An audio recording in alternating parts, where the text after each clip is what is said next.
Ya, untuk analisis validitas, reliabilitas, dan regresi, nanti bisa dibuka data yang ini 1708, data dan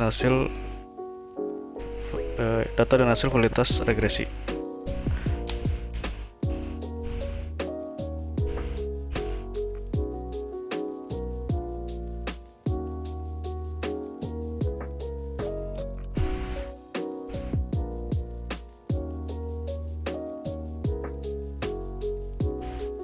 Nah, ini nanti yang digunakan adalah data yang ini.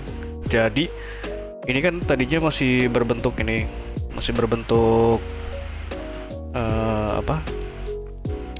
Pernyataan seperti, jadi dari X1 sampai dengan Y itu masih berbentuk pernyataan, jadi perempuan, gender, pengalaman, literasi keuangan sampai dengan perilaku keuangan ini masih berbentuk kriteria seperti ini. Lalu kita rubah dari sini ke bentuk angka seperti ini. Untuk caranya nanti bisa diklik saja seperti ini. Jadi ini nanti ada rumusnya. Oke, seperti itu.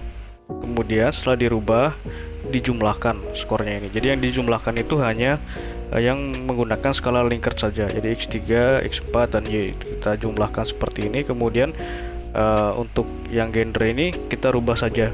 Jadi dari perempuan ini kita rubah menjadi 1, kemudian laki-laki kita rubah menjadi 2. Dan kemudian untuk pengalaman juga ini ada kriterianya. Jadi 1 itu tidak pernah, 2 itu adalah 0,0 sampai dengan 5 tahun, kemudian 3 adalah 6 sampai 10 tahun. Ya, seperti itu. Nah, setelah datanya dirubah menjadi angka seperti ini, kita buka aplikasi SPSS-nya.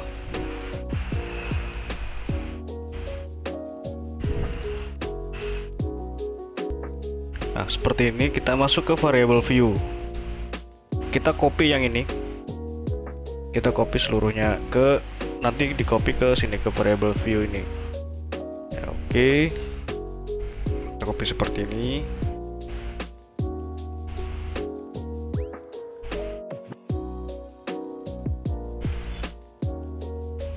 Kita paste di sini. Setelah seperti ini, kita berikan keterangan. Nah, ini keterangannya. Tinggal copy saja. Variable view ini kita masukkan ke sini, ke bagian label. Lalu kita paste seperti ini. Nah, kemudian kita klik data view, kita copy data yang ini. Nah, kita copy seluruhnya seperti ini. Kita copy datanya, kita paste ke sini.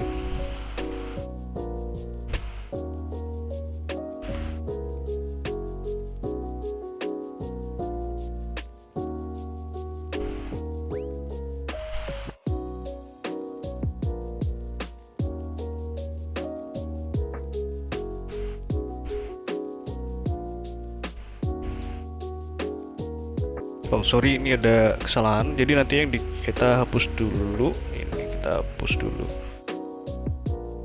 Clear. Oke.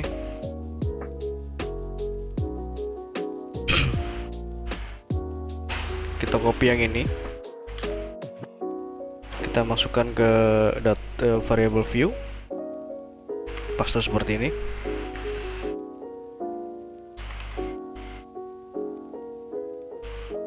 Seperti ini. Kemudian kita copy. Nah, kita kopinya itu dari sini saja, dari X3.1 ini sampai dengan ke Y ini. Jadi X3.1 kita copy seluruhnya seperti ini. Nah, kita copy, kemudian kita masukkan ke SPSS di bagian data view. Kita copy seperti, kita pastekan seperti ini. Nah, oke. Nah, setelah seperti ini, lalu kita lakukan uji validitas reliabilitas. Jadi yang dilakukan uji validitas reliabilitas itu hanya variabel yang menggunakan skala Likert. Jadi untuk X1, X2 itu tidak dilakukan uji validitas reliabilitas. Nah, caranya klik analyze, kemudian klik analyze, kemudian correlate bivariate. Nah, kita masukkan X3.1 sampai dengan X3.10. Kita blok seperti ini ke variables. Kemudian kita masukkan ini total skornya. Jadi total skor dari X3 ini adalah ini. X3 literasi keuangan ini kita masukkan ke sini. Jadi urutannya seperti ini ya. Jadi kuesionernya dulu baru ke total skornya. Kemudian kita oke. Nah, ini adalah untuk uji validitas. Kemudian untuk reliabilitas caranya klik analyze, scale, reliability analysis. Kita masukkan seperti tadi X3 X3.1 sampai dengan X3.10 seperti ini tanpa total skor. Jadi untuk reliabilitas analisis ini tanpa total skor, kemudian kita oke. Nah, ini adalah nilai dari reliabilitasnya.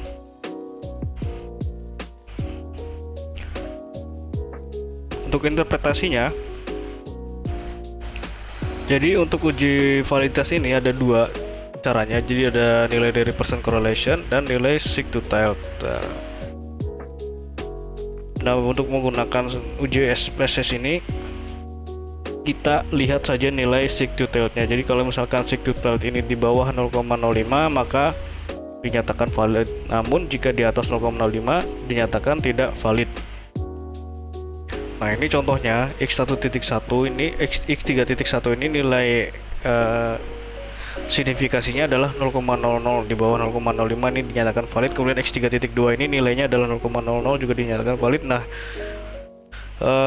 yang tidak valid contohnya adalah X3.4 ini. X3.4 memiliki seek-to-tail adalah 0,412 di atas 0,05. Jadi dinyatakan tidak valid. Kemudian untuk uji reliabilitasnya adalah ini. Nah, untuk reliabilitas ini nilai Crobach alpha ini harus di atas 0,6. Nah, ini di bawah 0,6 maka dinyatakan tidak reliable atau unreliable. Untuk lebih lengkapnya nanti bisa dilihat di bagian ini validitas reliabilitas. Ini sudah saya buatkan interpretasinya.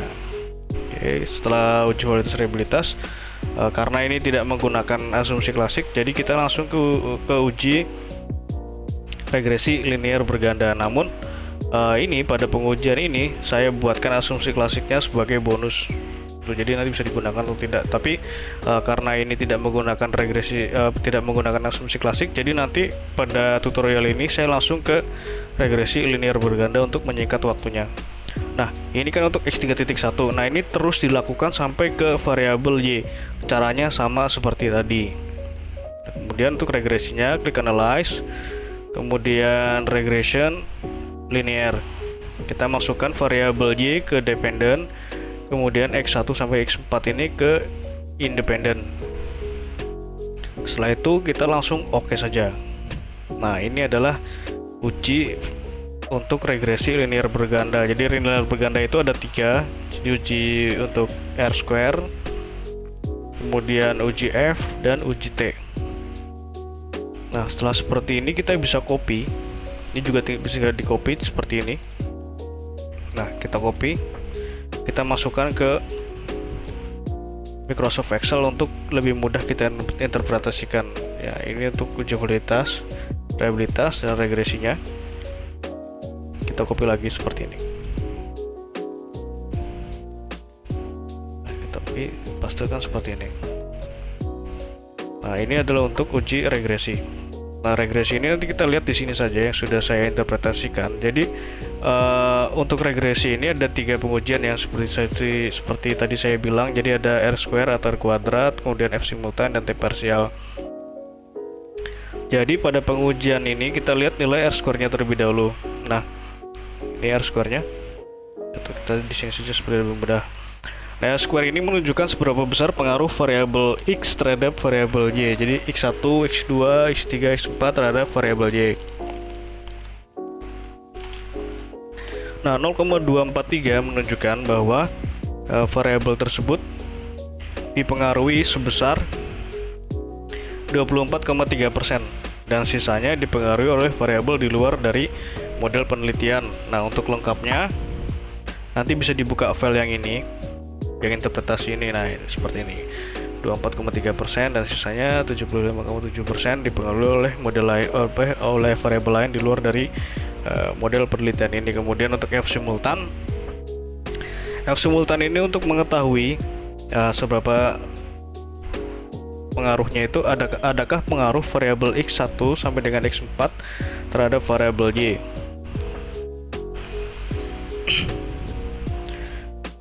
Jadi pengaruhnya itu secara bersama-sama. Nah, pada pengujian ini nilai F-nya adalah nilai signifikasi F-nya adalah 0,00, artinya lebih kecil dari 0,05, dan dinyatakan bahwa variabel X1 sampai dengan X4 secara simultan atau bersama-sama memiliki pengaruh yang signifikan terhadap variabel Y. Nah, setelah uji F, kita lakukan uji T. Nah, uji T ini untuk mengetahui pengaruh variabel X terhadap Y secara individu atau sendiri-sendiri. Nah, di sini kita dapat ketahui ada dua nilai yang penting di sini, unstandardized dan nilai signifikasi. Unstandardized ini untuk menentukan arah hubungannya positif atau negatif. Jadi positif itu jika tidak ada tanda di depannya. Nah, kalau misalkan negatif ini nanti ada tanda minus di depannya. Nah, ini seluruhnya adalah hubungannya positif. Kemudian sig untuk menentukan hubungannya itu signifikan atau tidak. Ini pengaruhnya signifikan atau tidak. Nah, sig ini dinyatakan signifikan jika nilai signya di bawah 0,05. Nah, ini kita bisa lihat contohnya adalah X1 terhadap Y. Memiliki pengaruh yang signifikan, memiliki pengaruh positif, namun tidak signifikan karena nilainya ini, signya ini di atas 0,05. Contoh kedua adalah X2 memiliki pengaruh positif tidak signifikan. Nah, untuk X3 literasi keuangan memiliki pengaruh positif signifikan karena nilai dari signya ini di bawah 0,05. Oke, seperti itu untuk uji regresi, validitas, reliabilitas dan regresi. Sekian, terima kasih.